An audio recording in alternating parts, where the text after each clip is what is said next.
Chers élèves, avant de commencer, suivez-moi sur Facebook et n'oubliez pas de cliquer sur le bouton s'abonner, le bouton. Bonjour, chers élèves, les deuxième année SPC, français aussi, SVT, sciences éco et aussi technique. Dans cette vidéo, je vais corriger un exercice 2 d'un devoir à domicile, semestre 1, dérivation, étude de fonction. Exercice 2. Soit f la fonction numérique d'une variable réelle x définie par f de x égale à x facteur de racine de x moins 2, le tout au carré. Premièrement, petit a déterminé d de f, l'ensemble de définition de la fonction f. Petit b, calculer la limite de f de x en plus l'infini. Deuxièmement, étudier la dérivabilité de f en 0 à droite et interpréter le résultat graphiquement. Troisièmement, calculer f' de x pour x appartenant au d de f moins 0. Petit b, étudier les variations de f. Quatrièmement, petit a, calculer f seconde de x pour x appartient au d de f moins le singleton 0. Et petit b, étudier la concavité de la courbe de f et déterminer le point d'inflexion, c'est-à-dire le point d'inflexion de la courbe. Cinquièmement, étudier les branches infinies de la courbe C de f, ça c'est cinquièmement. Sixièmement, tracer C de f dans un repère orthonormé OIJ. Septièmement, soit G la restriction de f à l'intervalle fermé 4 plus infini. Question 1, montrer que la fonction G admet une fonction réciproque G-1 définie sur un intervalle J à déterminer. Et petit b, calculer G-1' de 9. Petit c, calculer pour tout x de j, G-1 de x, c'est-à-dire l'expression de G-1. Et petit d, tracer CG-1. CG, ça c'est CG-1 dans le repère OIJ. Et après, je vais vous donner les solutions. Voilà. Je commence par le domaine. f de x, c'est x facteur de la racine de x moins 2. Vous avez x à l'intérieur de la racine, donc la seule condition, x supérieur ou égal à 0. Donc on a x appartient à d de f, est équivalent x supérieur ou égal à 0. Donc le domaine de f, c'est l'intervalle fermé 0 plus l'infini. La limite en plus l'infini, c'est quoi? C'est la limite de x, la racine de x moins 2, le 2 c'est à l'extérieur de la racine, le tout au carré. Normalement, x est tend vers plus l'infini. Racine de x, sa limite en plus l'infini, c'est plus l'infini. Moins 2, c'est négligeable. Donc, plus l'infini au carré, c'est plus l'infini. Donc, la limite de x, racine de x moins 2 au carré, c'est plus l'infini fois plus l'infini, c'est plus l'infini. Voilà. Donc, la limite en plus l'infini de f de x, c'est plus l'infini, et c'est ça le domaine de la fonction f. Dérivabilité à droite en 0. Je calcule la limite des taux d'accroissement, c'est-à-dire 0 plus la limite de f de x moins f de 0 sur x moins 0 lorsque x tend vers 0 plus. Vous avez f de 0, il est égal à 0. f de 0, c'est 0 fois la racine de 0 moins 2, donc ça donne 0. Donc c'est la limite lorsque x tend vers 0 plus, ça veut dire la limite à droite de x, la racine de x moins 2 au carré sur x. Normalement, en simplifiant par x, ça reste la limite en 0 plus de la racine de x moins 2 le tout au carré. Racine de 0, c'est 0, moins 2 au carré, c'est 4. Donc je trouve 4, c'est un réel. Donc f est dérivable à droite en 0 et f' droite, elle est égale à 0. Puisqu'il y a une dérivée, nombre dérivé à droite au point 0, donc la courbe elle va admettre une demi-tangente oblique dans l'équation. Ça sera déterminé avec la règle. Interprétation graphique. L'interprétation graphique. C de f admet une demi-tangente à droite au point A, donc ça c'est le point tangent. Et quelle est son équation? J'applique la règle y égale f' droite de a facteur de x moins a plus f de a. Et je l'applique bien sûr pour a égale 0. Donc y c'est f' de 0 facteur de x moins 0 plus f de 0 qui est égal f de 0 c'est 0, f' droite de 0 c'est 4. Donc ça donne 4x et c'est ça l'équation de la demi-tangente à CF à droite au point A. Maintenant, troisièmement, c'est la dérivée. Je calcule la dérivée de la fonction f. Voilà. Soit x appartenant à l'intervalle ouvert 0 plus l'infini. Parce que la racine du x, il est strictement, sa dérivée c'est quoi? C'est 1 sur 2 racine du x, bien sûr, pour x strictement positif. f' du x, vous avez, c'est un produit, donc j'applique la règle u de x, le tout à la puissance n dérivée, c'est quoi? C'est n fois u' de x fois u de x à la puissance n-1.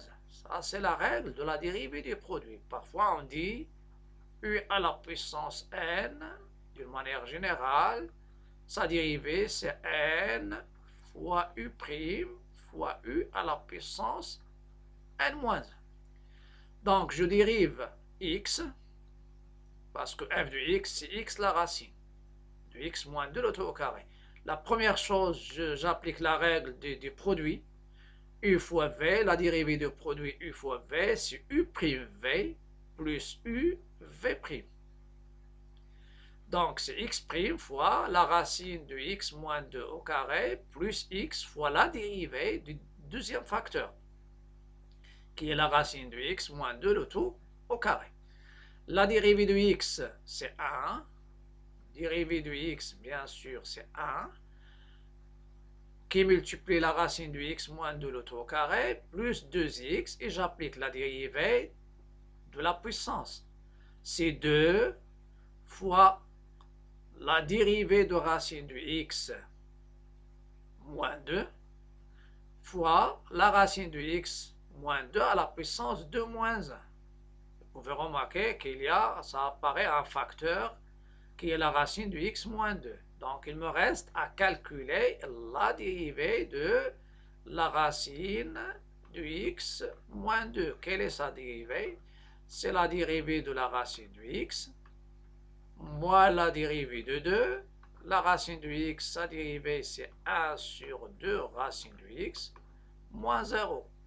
Donc, qu'est-ce que ça va me donner? Ça va me donner racine de x moins 2 au carré plus 2x fois 1 sur 2 racine de x fois la racine de x moins 2.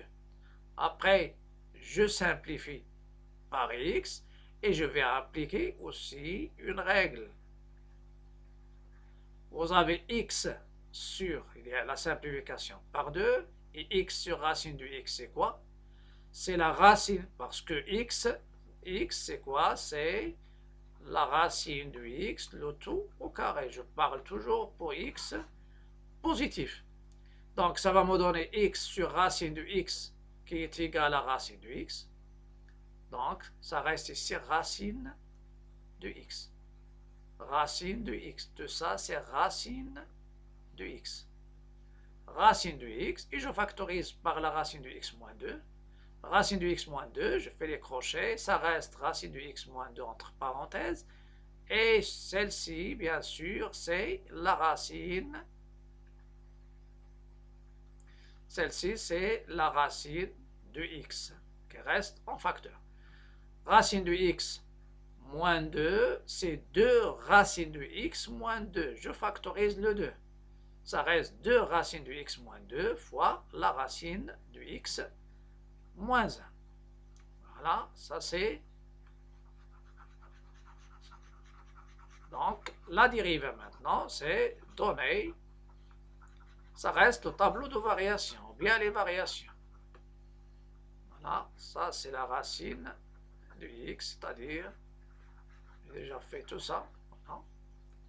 Je passe maintenant au calcul, aux variations. Donc, je vais savoir quand est-ce, je vais étudier le signe de ce facteur, c'est-à-dire de f' du x. Ça, c'est f' du x. f' du x égale à 0, équivalent, le produit est nul, ça veut dire racine de x moins 2 égale à 0 ou racine de x moins 1 égale à 0. Ça va vous donner racine de x égale à 2 ou racine de x égale 1. Après, vous passez racine de x au carré égale 2 au carré ou racine de x au carré égale 1 au carré. C'est pourquoi vous allez trouver x égale à 4 ou x égale 1. Donc, il y a, ce sont normalement, la dérivée, elle va s'annuler en deux points, x égale à 1 et x égale 4. Et au point d'abscisse x égale d'abscisse 4 et l'autre point qui est d'abscisse 1, la courbe, il va admettre une tangente horizontale ou bien parallèle à l'axe, bien sûr, des ordonnées. Je vais dresser le tableau de signes. Vous avez les variations. Normalement, ça c'est déjà donné. Voilà, celle-ci c'est déjà écrit. Voilà. Donc, normalement, je vais dresser un tableau de signes. Le tableau de signes, c'est de la racine de x moins 2, racine de x moins 2. Elle s'annule en 4. Il s'annule en 4. Lorsque x est supérieur ou égal à 4, racine de x, ça sera supérieur ou égal à 2. Donc, racine de x moins 2, il est positif ou nul. Et ici, ça sera négatif. Voilà. Donc, à droite, c'est positif. À gauche, elle est négative. Elle est négative. Et j'obtiens, bien sûr, ici positif, mais ici, c'est négatif. Ça, c'est pour le 4. Donc, la dérivée s'annule en 0. Le produit, il va s'annuler aussi en 0. Et la dérivée, elle va s'annuler, bien sûr, au point 0. Ici. Ça, c'est négatif, négatif. La même chose, racine de x moins 1, elle s'annule au point 1. X supérieur à 1, racine de x supérieur à 1, donc racine de x moins 1, elle est positive. À gauche, elle est négative. Le produit, il s'annule bien sûr en 1 et il s'annule en 0. Et je fais la règle de signe. Plus le produit, il est positif. Plus avec moins, ça donne moins. Plus avec plus, ça donne plus. Voilà. Tableau de variation. Normalement, sur l'intervalle 0,1, la fonction, ou bien variation de f, donc ça sera croissante. F de 1, si on calcule f de 1, ça va me donner 1 fois la racine de 1 moins 2, qui est moins 1 au carré, c'est 1. 1 fois 1, c'est 1. Donc ça, c'est le maximum. C'est ici où il y a une tangente horizontale au point de coordonnées 1, 1. Donc, au point 1, 1. Maintenant, au point 4, c'est la même chose ici. Sur 1, 4, elle est décroissante. Il décroît vers 0. Au point 0, parce que la racine de 4, c'est 2. 2 moins 2, c'est 0. Et elle croît vers plus l'infini. Donc, ça c'est le tableau de variation de la fonction f. Au point 0, 0, il y a une demi-tangente à droite au point 0, c'est t droite, on va la tracer. Ici, il y a une tangente horizontale, ici, tangente horizontale au maximum et au minimum. Et on verra la branche infinie ici, en plus, l'infini. La quatrième question, petit a, c'est calculer la dérivée seconde. C'est la dérivée seconde. Vous avez f' de x, soit x strictement positif, On a f' de x, c'est quoi? C'est 2 la racine du x moins 2 facteur de la racine du x moins 1. Vous pouvez calculer la dérivée comme ça, ou bien vous pouvez développer pour simplifier un peu les calculs. C'est-à-dire, donc, lorsque vous développez, ça va vous donner 2 facteurs de racine du x fois racine du x moins racine du x moins 2 racine du x et plus 2.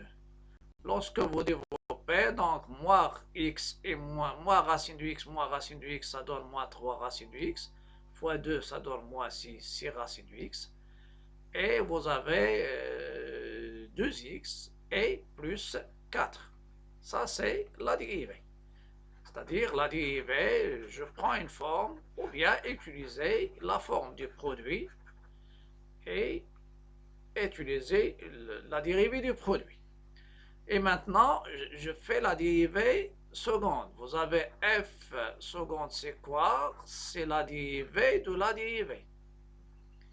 Donc, je dérive 2x moins 6 racine de x plus 4. Et ça sera très facile. Donc, c'est la dérivée de 2x, car vous avez ax. Sa dérivée, c'est a. La dérivée de racine de x, j'ai déjà indiqué, c'est 1 sur 2 racine de x. Donc, vous avez 2 moins 6 fois la dérivée de racine de x qui est 1 sur 2 racine de x. Et la dérivée de 4, bien sûr, c'est 0. Donc, après, vous avez 6 divisé par 2, ça donne 3. Donc, c'est 2 moins 3 sur racine de x. Donc, c'est 2 racine de x moins 3 sur racine de x qui est strictement positif. Le signe, donc, ça dépend du signe du numérateur.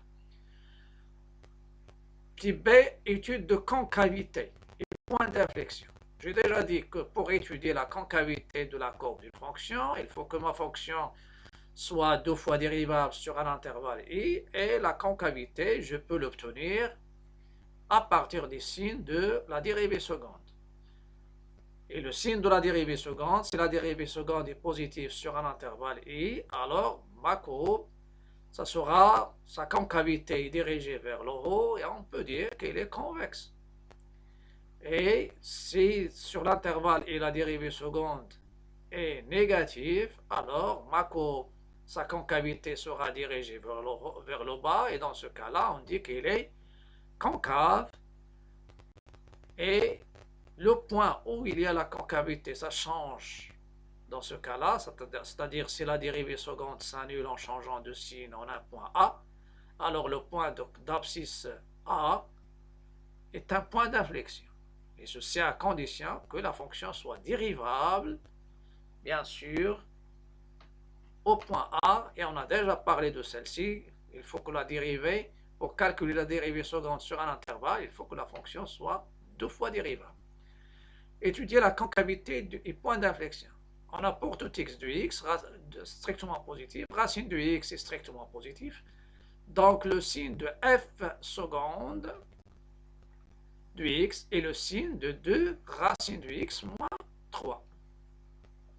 Je dois savoir quand est-ce 2 racine de x moins 3 est nul.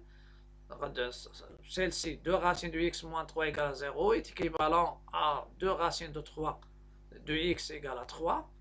Donc, racine de x égale à 3 sur 2. Et je fais le carré, car le carré de racine de x, son carré, c'est x, à condition que x soit positif. Donc, ça va vous donner x, c'est 9 sur 4. Donc, 9 sur 4, sur le point où la dérivée seconde s'annule.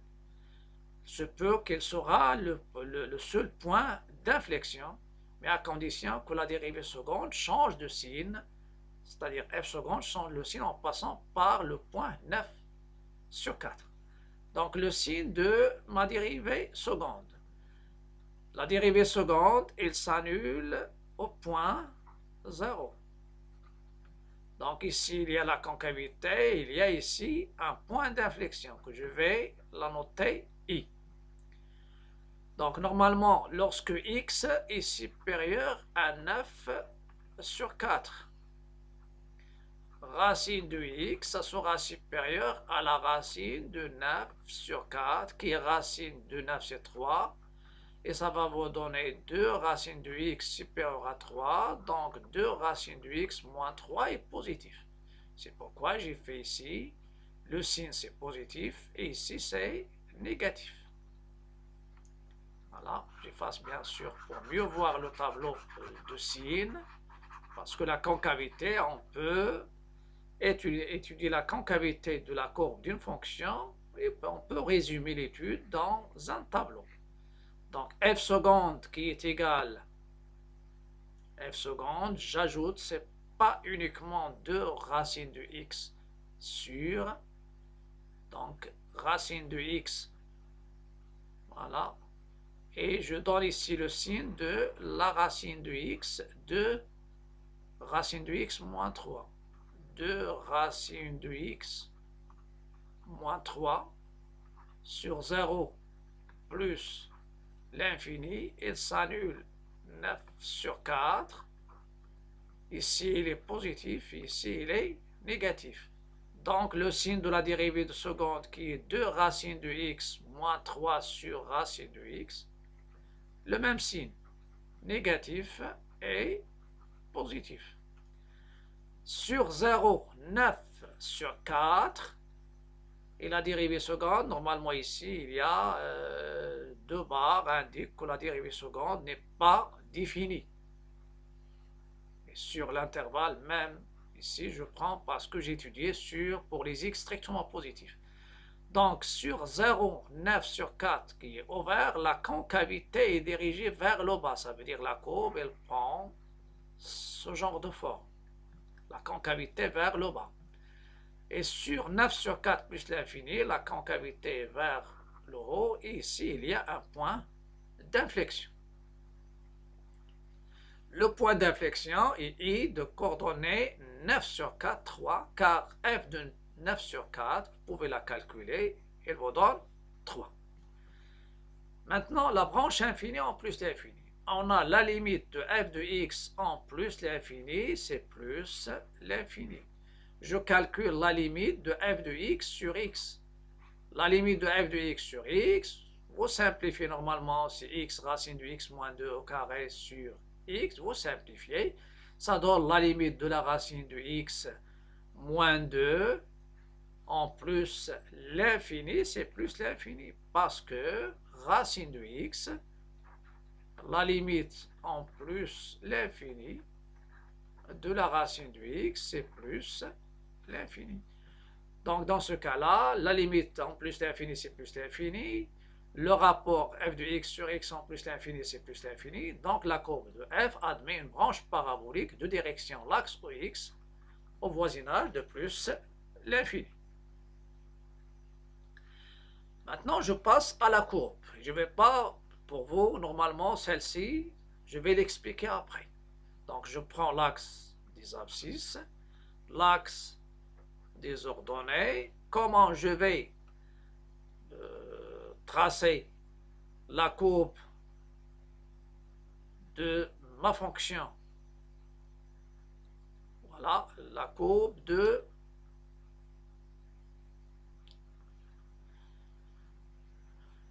donc pour le traçage, qu'est-ce qu'on doit faire maintenant? Pour le traçage, la première chose, je vais au point de coordonnées 0, 0, il y a une demi-tangente oblique d'équation y égale 4x.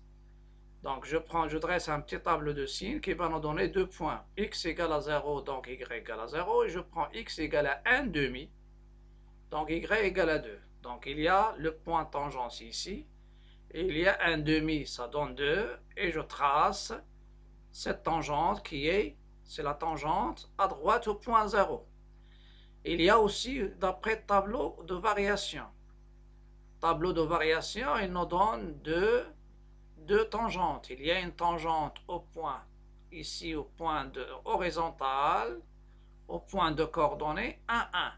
Et il y a une autre au point de coordonnées 4, 0. Ça veut dire qu'il y a deux tangentes, parce que la tangente, sa pente, c'est quoi? C'est f' de x0. Et si la dérivée s'annule, alors le coefficient directeur il s'annule et la tangente il devient horizontale. Voilà. C'est pourquoi au point 1, 1, il y a une tangente horizontale et au point 4, 0, il y a une tangente horizontale. Si je reviens au tableau de variation et je vais essayer de voir les variations, c'est-à-dire je trace avec le tableau de variation. Donc ma courbe, il croît du point 0, 0, où il y a une demi-tangente T droite, et après il croît jusqu'à ici où il y a une tangente. Voilà, donc la courbe, il croît, et après il va toucher la tangente au point tangent qui est 1, 1, et après il décroît, il change sa concavité. Il décroît, il va changer sa concavité en un point. Et ici, normalement, la courbe, il va toucher la tangente au point de coordonnées 4, 0, et il croît. Et là, une branche au voisinage de plus l'infini, et là, une branche parabolique de direction l'axe OX. Et dans ce cas-là, il y a normalement une... donc dans ce cas-là, on va obtenir la courbe, il va prendre la direction, une branche parabolique de direction, la droite d'équation y égale à 0, qui est la droite, l'axe des abscisses. Ça, c'est la branche parabolique au voisinage de plus l'infini. Et finalement, je vais trouver la courbe, l'axe, normalement ici, pardon, il y a quelque chose sur la branche parabolique. La branche, pardon, lorsqu'il y a la limite de f de x en plus l'infini, c'est plus l'infini. Et la limite de f de x sur x, il donne plus l'infini. Donc la branche parabolique est dirigée par l'axe des abscisses. L'axe des ordonnées, pardon. L'axe des ordonnées, ou bien ce qu'on note, c'est l'axe OY. Ça veut dire la courbe au voisinage de plus l'infini, il va prendre la forme d'une branche de parabole dirigée par l'axe des ordonnées. Voilà. Ça, c'est la courbe. Et je reviens maintenant à la courbe. Donc, ça c'est... Donc, il croît de la demi-tangente au point 0, 0. Il croît vers le maximum où il y a une tangente verticale, horizontale, pardon. Et après, il décroît. Et ici, il y a, normalement, il y a 9 sur 4. 9 sur 4. 9 sur 4, c'est à peu près, c'est 2,25.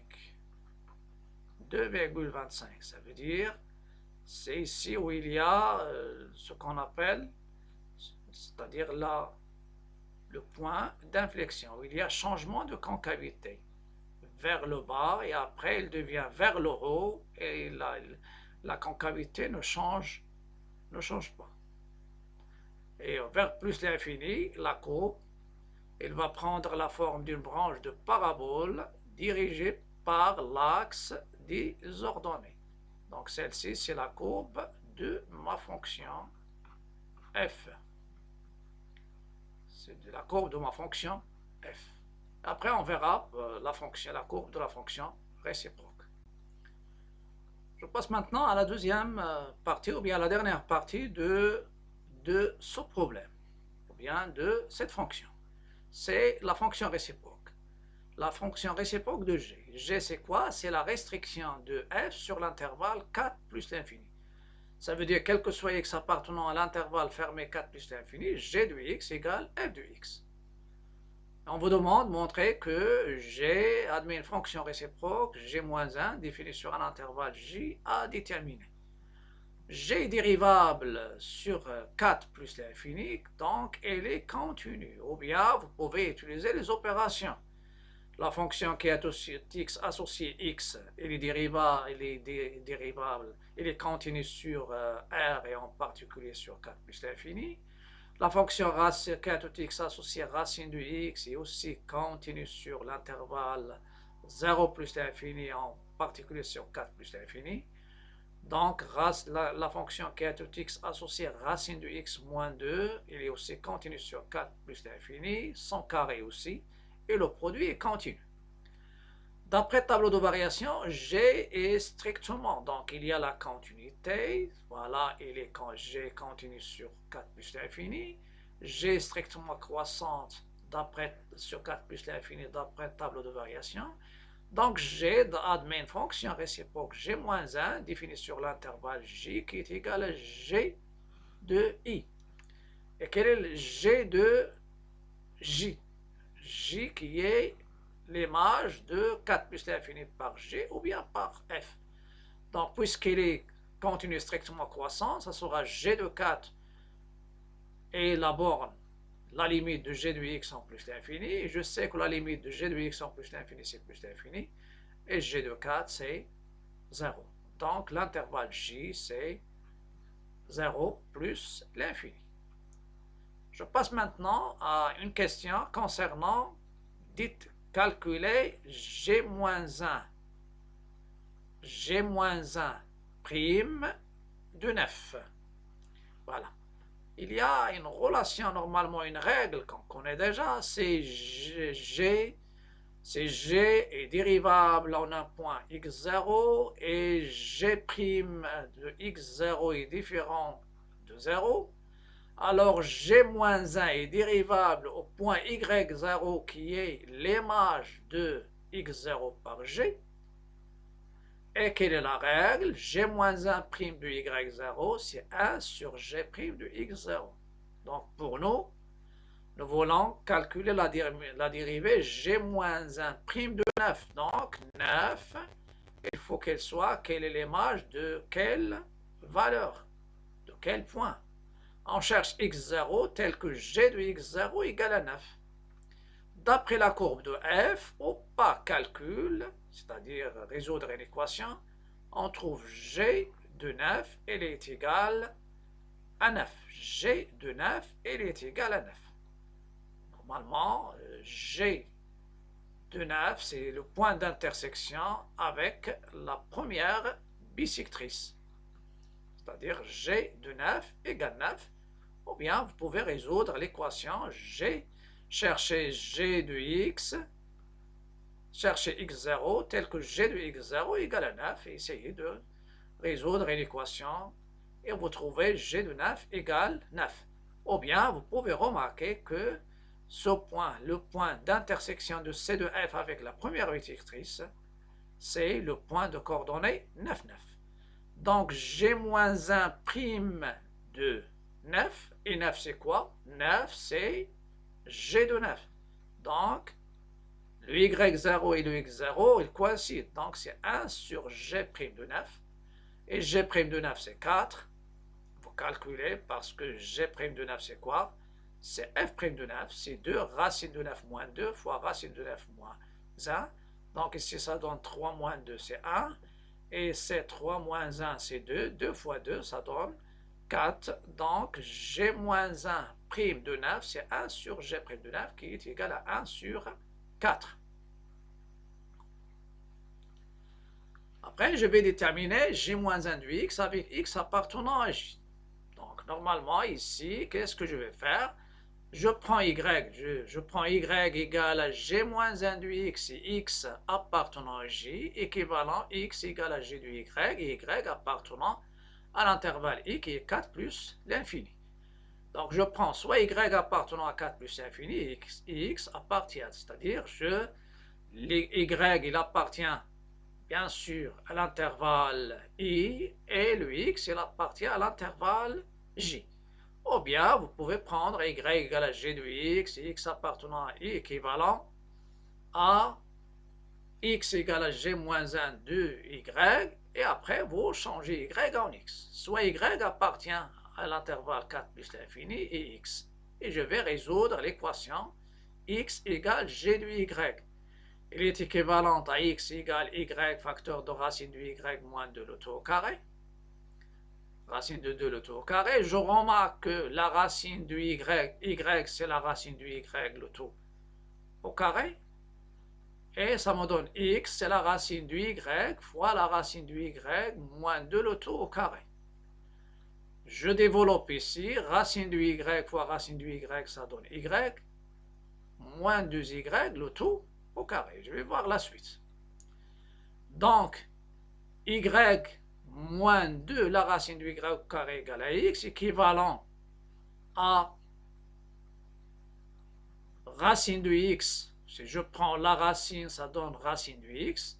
Si j'applique la racine ici, et ça me donne la valeur absolue de y moins 2 racine de y égale racine de x. Je vais étudier le signe de ce qui est à l'intérieur. Donc, x égale g de y, équivalent y moins 2 racine de y égale racine de x. Pourquoi? Parce que je vais indiquer ce qui est à l'intérieur est positif. Vous avez y supérieur à 4. Racine de y, il est supérieur à 2. Racine de y moins 2, il est supérieur ou égal à 0.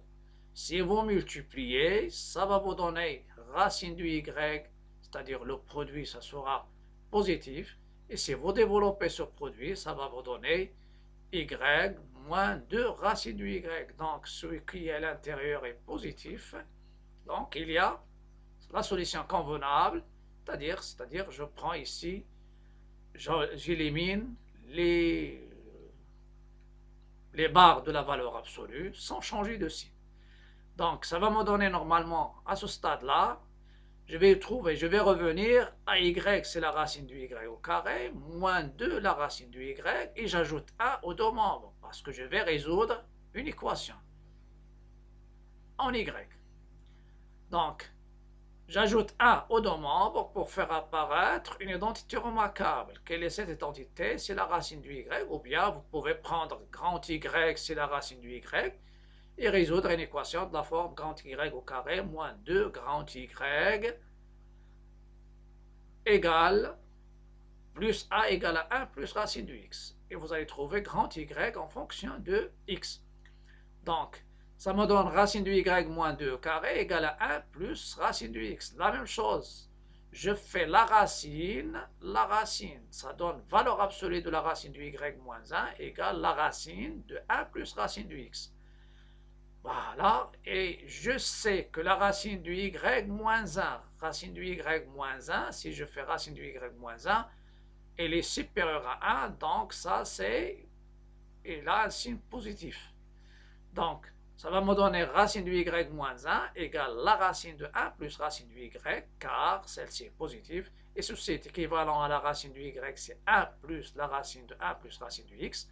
Après, je vais élever les deux membres au carré, ça va me donner y, c'est 1 plus la racine de 1 plus racine de x au carré, et c'est ça l'expression de g moins 1 de x.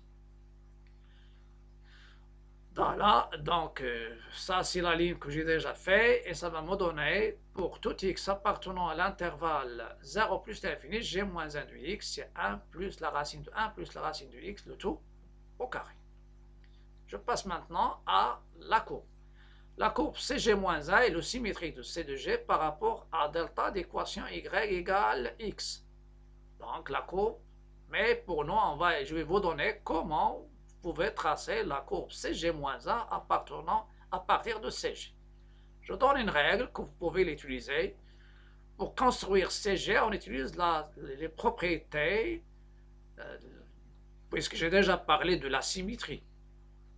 C'est-à-dire le CG-1 est le symétrique de CG par rapport à delta d'équation Y égale à X qu'on appelle la première bisectrice. Et s'il y a un point, si la courbe coupe la première bisectrice en un point, la CG-1 elle va la couper au même point. Quelle est la symétrie axiale d'axe delta Y égale à X? Elle transforme le point M de ça, c'est une règle, ce sont les caractéristiques de la symétrie S delta d'équation Y égale à X. Elle transforme le point de coordonnées M de coordonnées x, y au point M' de coordonnées y, x. Ça veut dire qu'elle transforme l'abscisse en ordonnée et l'ordonnée en abscisse. Par exemple, le point A de coordonnées x, a, y, a, il se transforme au point A' de coordonnées y, a, x, a. Par exemple, si vous avez A de coordonnées 1, 2, quelle est son image de 1? Et vous savez, les points, à partir des points, les points, ils vont nous permettre de tracer les tangentes, et tracer les asymptotes, les directions asymptotiques. Donc, on doit savoir comment je vais transformer les points. Si vous avez une droite D d'équation x égale à A, verticale, le x il se transforme en y. Donc, si vous avez une droite verticale d'équation x égale à A, elle se transforme en une droite horizontale d'équation y égale à A. Et inversement.